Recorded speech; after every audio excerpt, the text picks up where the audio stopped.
Another important element about email etiquette is talk about one subject per email. Packing too many different subjects into one message can make things pretty confusing. That is why it's a good idea to start a new message when you start writing about a new subject. The new subject is also reflected in the subject, header field of the new message, and it makes organizing mail a lot easier when you know from the subject what to expect in the message.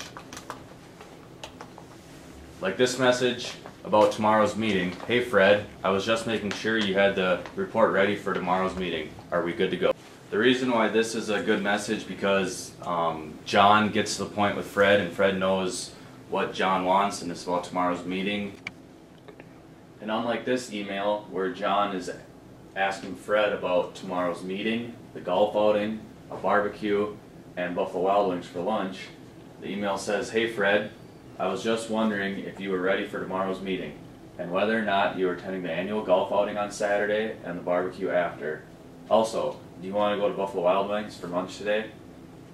That email is not properly made because it overwhelms the receiver about all the different questions and topics in the one subject of the email.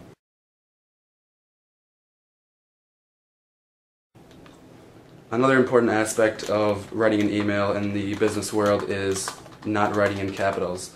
If you write an entire email in capitals, it may seem as if you are shouting, which might trigger an unwanted response.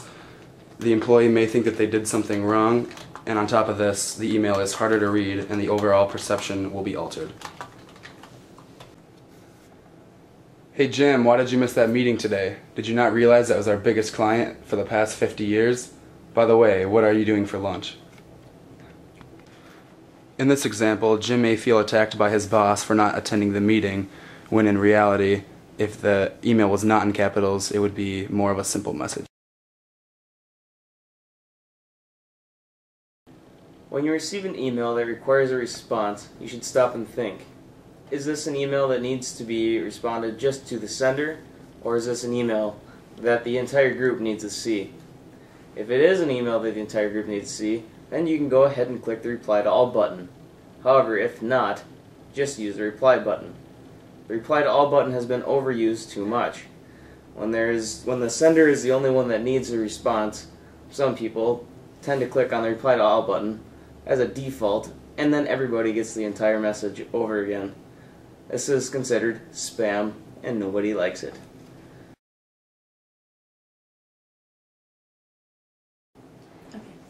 Due to identity theft, we must not send any kind of personal information like credit cards to an email. Anyone can track and see your email. Like for this example about credit card, they said, hey, this is my credit info, so you can bill me for the goods I purchased.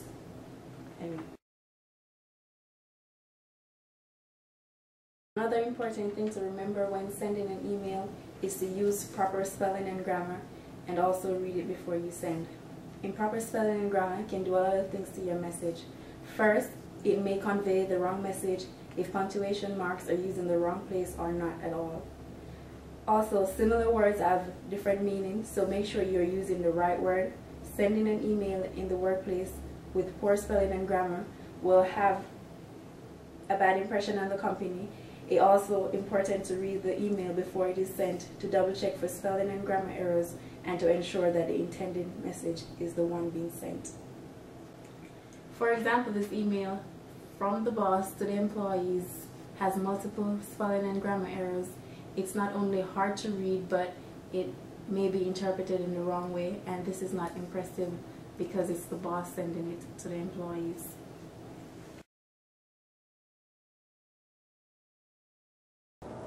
When emailing in a professional environment, one needs to learn not to use sarcasm in an email.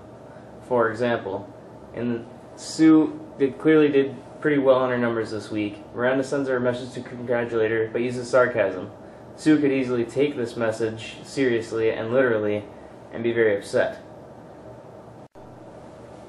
In general, sarcasm should not be used. In most cases, it can confuse employees and make them angry.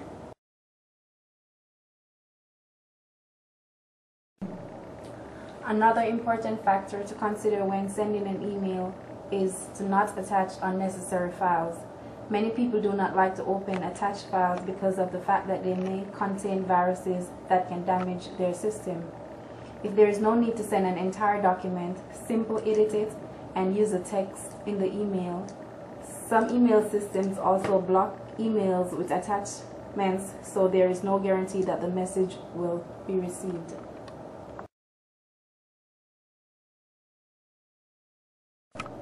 Another important aspect of email etiquette is to not use the words urgent and important in the subject line. Even more so than the high priority option, you must at all times avoid these words in the subject line. If you use these words too often, people will not perceive anything as important and they may disregard the message. Instead, you should insert a more proper subject.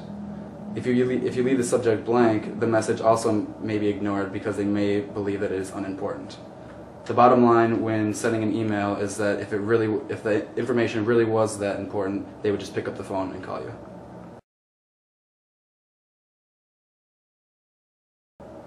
Another important aspect of email etiquette will be to try to respond within a reasonable time frame. In the workplace, they need to try at least check the email twice a day. And all that required is to reply in a short paragraph that goes straight to the point. For example, if Peter does not respond his email by Wednesday, they can possibly lose some customer and also the sales.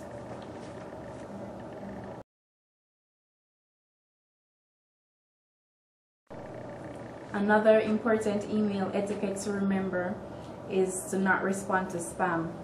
Spam, also known as unsolicited commercial email. In today's society, there's a lot of spam messages being sent by fraudulent individuals to get personal information. Responding to these emails will just generate more spam. Even though they say reply with unsubscribe in the subject line to be taken off mailing list, as soon as you do that, you will confirm that your email address exists. The problem is that many of these spam messages are scams trying to get people to agree to send money in return for a product or service.